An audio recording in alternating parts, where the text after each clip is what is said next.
खबर आपको देंगे। इलेक्शन कमीशन ने पंजाब इलेक्शन का नया शेड्यूल जारी कर दिया है। शेड्यूल के मुताबिक रिटर्निंग अफसरान के फैसलों के खिलाफ अपीलें अप्रैल तक दायर की जा सकती हैं। तफसीलात हासिल करेंगे डॉन न्यूज़ के नुमाइंदे इरफान सदुजई से। इरफान सदुजई, बताइएगा 10 अप्रैल तक ये अपीलें दायर की जा सकती हैं, आपके पास क्या अपडेट्स हैं?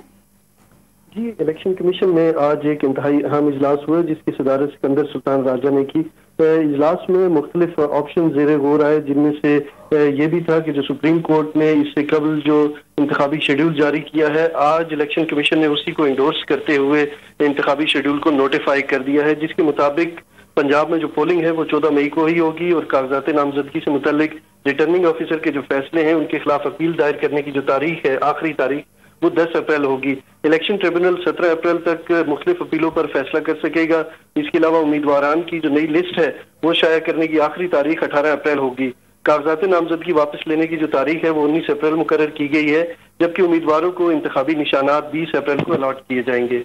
जी ठीक है, पंजाब में इंतखाबात का नया शेड्यूल जारी कर दिया गया है, जिसकी तफसीलात इरफान सदुजई आप अपडेट कर रहे थे। इस हवाले से बहुत शुक्रिया आपका।